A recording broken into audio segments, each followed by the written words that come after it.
In today's video, we're going to be talking about a pretty major mid-Atlantic snowstorm, even the southern mid-Atlantic getting involved. We're going to be talking about states like West Virginia, Delaware, Maryland, DC, Pennsylvania, and even New Jersey with this one.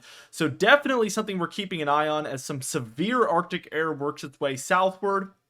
And then we see a southern slider type storm work its way in. We also have some exciting stuff today. We're going to be taking a look at some advancements in AI weather modeling. So we're going to take a look into that. We're taking a look at the overall pattern as a whole, as we do expect cold air for at least about 10 more days and some more snowfall opportunities in there also. Let's dive into things. I know that's a whole lot, and it's going to be a bigger video. I'm pretty sure of it. Let's take this towards tomorrow on Thursday the 15th, and what we see is a northeast snowstorm on the way impacting the Great Lakes now, but that will move down into the northeast and bring snowfall to some of these areas that have already seen snowfall with our previous snowstorm.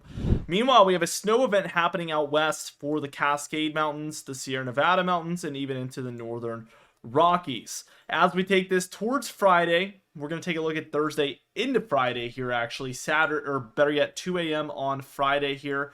What we see is a 998 millibar low pressure center sitting over the Adirondack Mountains there in New York. And what this is causing is light to moderate snowfall pretty widespread throughout northern Pennsylvania into New York and into New England. Meanwhile, we have a lot of cold air diving southward, so we're going to see things get colder and colder and colder. Here comes that southern slider. This is by Friday afternoon on February 16th. What we see is some pretty warm air, some higher pressure out here for the west, and that's going to be indicative of a positive PNA. What this does is it causes warm air to surge northward within this area, causing all of the cold air that would be over Western Canada to basically move eastward. Meanwhile, we still have the Eastern Canada area, the normal cold air. So what we're doing is overflowing with cold air here, and this is causing this to have to basically expand southward, and that's why we get these deep Arctic blasts, unseasonable Arctic blasts, I would say, in the eastern states. Either way, we have our kind of southern slider storm taking place, and we see Missouri into Illinois and into Indiana seeing light to moderate snowfall here. By the time we are reaching towards Saturday morning time frame, this will be approximately about 5 a.m. We have a low located over northeast North Carolina, and this is bringing snowfall to West Virginia, DC, Maryland, Pennsylvania, Delaware, and New Jersey there. So definitely a pretty impactful system for the southern mid-Atlantic, like I said. And really what makes this all possible is how far southward that jet stream is dipping. I mean, if you have the jet stream here and you have a storm riding along it, we're looking at a very, very far south storm that's going to bring snowfall further south than we've seen all season long, and really further south than we typically see it for the most part. And what we're left with is a very, very cold day on Saturday the 17th here in the east. Same story for Sunday, but it is moving out as we have this warmth kind of expanding towards the central states. This is forcing a lot of the cold air to move basically up into the northeast and into eastern Canada as well. By the time we're taking a look at Monday on the 19th, it's a lot more mild. And matter of fact, we actually have some storms moving onshore to the west, bringing some colder air with them, bringing snowfall to the Cascades and the Sierra Nevada again. And really what this is indicating is a negative PNA trying to take place here. And as you can see, the second this western pattern flips here, we see a massive flip in the eastern pattern as we have this warm air trying to intrude, colder air diving southward over the west, and overall low pressure sitting around this area. The opposite is true in the east. We see warmer and drier conditions here. So definitely that western impact leads to impacts downstream. This is classic and happens time and time again. We don't really get much action until about the kind of 22nd time frame. This is when we have a pretty major storm system along the eastern seaboard here. Take this one with a grain of salt as it is very far out. However, we do see colder air diving in behind it as this low has a cold front underneath, so it's dragging the cold air down with it. We have milder temperatures for the southwest, which is kind of like a partial positive PNA, I would say. It's definitely assisting in this cold air entering into the central and eastern states. And this fully takes place by the time we're taking a look at Friday morning, where we have cold air diving southward in the east once again, a low pressure system near New England, and heavy, heavy snowfall throughout portions of the mid-Atlantic and the Northeast. That all comes to an end. We see again the warm air expanding eastward once again, and likely we're going to see this cold air move out once again for the end of February timeframe. So we're seeing kind of a revolving door pattern where the warmth starts out here in the west, the cold air dives into the east, the cold air eventually moves up into Canada as this warm air expands eastward, which allows for cold air to move back into the west, which eventually moves into the east as warm air takes place out west, and you can see how that becomes a cycle very, very quickly. Now, the GFS model, let's take a look at it, and we get an identical picture here for this mid-Atlantic snowstorm, so we're going to move right past it. We do get this warm up partially up until the 22nd, and we do get that return cool down, and we also get this snowstorm in the northeast, just like we saw in the European model. Looks a little bit different, but it's certainly there. And as we move on, we get kind of a warmer pattern with some cold shots. There's another one around the 26th, 27th time frame with more coastal energy, as you can see along that east coast. This is going to put kind of the Ohio Valley into the Mid-Atlantic and Northeast on high alert for potential more snowstorms on the way. That actually becomes pretty major over time, eventually moving out. And what we're left with here is very interesting on March 1st. We're going to see colder air trending in for the west. This is why we're seeing snowfall up and down the Sierra Nevada mountains and also the southern Rockies. But we also have a storm across the plains with a strong cold front here, a warm front up to the north, warm air surging northward to the east of that with the cold air hitting it from the side. This looks like a classic kind of severe weather outbreak to me throughout Texas, Louisiana, Arkansas, Oklahoma, Missouri, Kansas, up through Iowa, Illinois, Tennessee, and Mississippi. Take it with a grain of salt, though. This is 384 hours out, but interesting to see these models starting to suggest more spring-like storms in the long range, perhaps a sign that March is going to be very spring-like as opposed to winter-like. So that's going to be something to watch for very, very closely. Here is that kind of AI model I talked about. It's called Spire Weather, and trust me, this isn't a sponsor, but I'm about to talk about how cool it is. But definitely, you know, I have not been in contact with anybody from Spire Weather. I just think it's a cool project, and I kind of wanted to share it because it popped up on Weatherbell, which, as you guys know, I use a lot. I looked up their website. You can look it up. I think it's spireweather.com, or I just searched up Spire Weather and found it.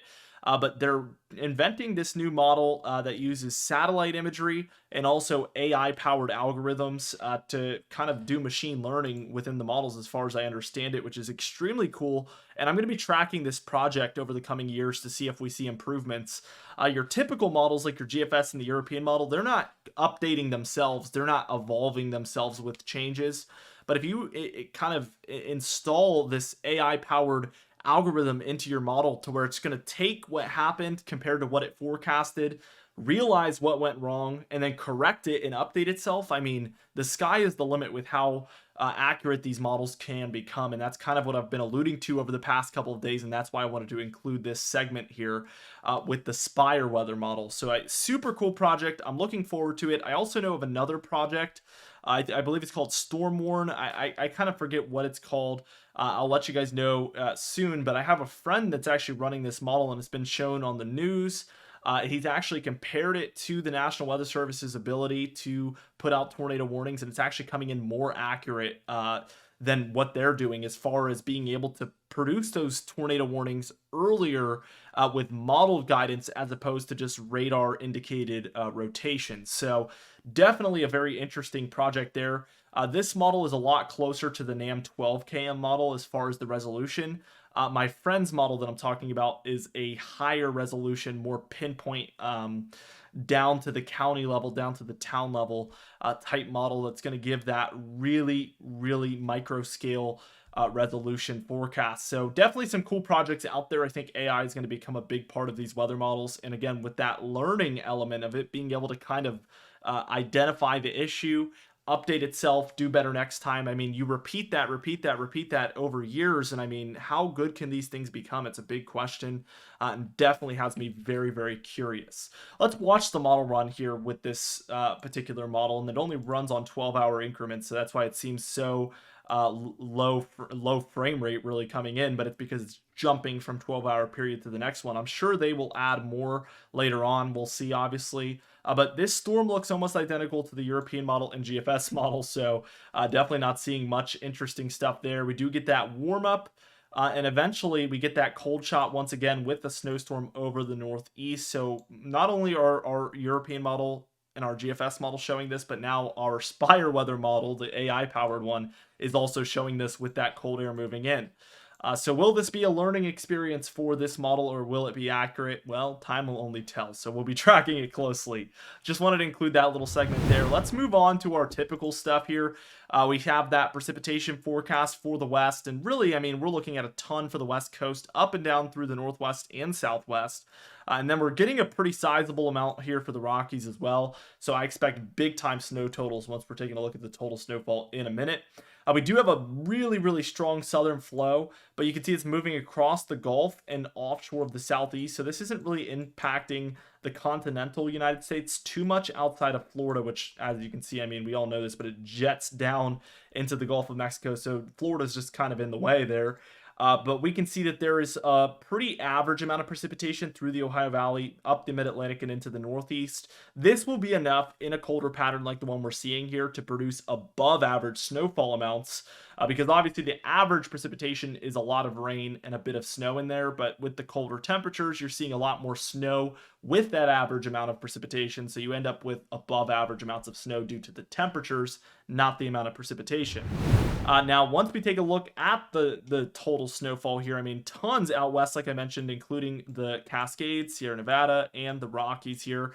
No surprise, we get a lot of southern snowfall here throughout the southern Ohio Valley and into the southern Mid-Atlantic, with that potential pretty major southern slider for these areas. It's all relative, right? But we talked about this yesterday. For these areas in particular, especially east of the Appalachian Mountains, for central Virginia and into the Delmarva, this is on the little bit of a more major side, especially as you reach into central Virginia, where, you know, 2 to 4 inches is definitely stopping school buses. It's definitely creating some pretty hazardous impacts for those areas because of the preparations and you know, the lack thereof, I guess.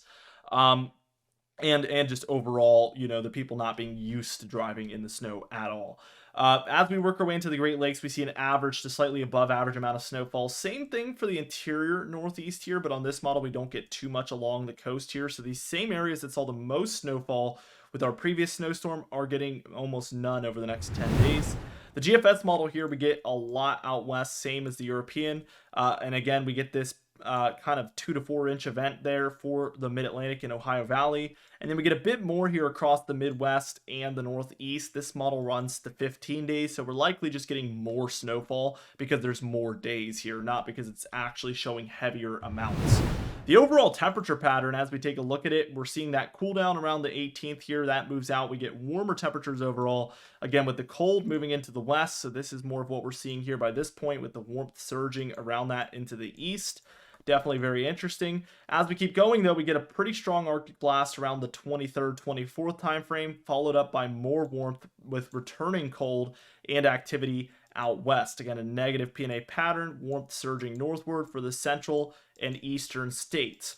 As we keep going, that basically stays the same through the end of February here. So definitely looking at that pattern change to likely occur around that 25th time frame, maybe 26th here, when we see this warmth pretty much want to sit still in the east and cold return to the west alongside activity. Anyway, guys, thank you so much for watching this very long, detailed video. I think that we went over some extra things here, as well as kind of our full typical stuff that we do. This has been a fun one for me. I hope you guys enjoyed it. So be sure to subscribe. We do upload every single day, and we're going to be updating you guys on all of these things. You can even hit the bell icon for daily notifications when we upload, so you never miss one. Be sure to like the video if you did enjoy it. Leave a comment down below, and I'll see you guys in the next video.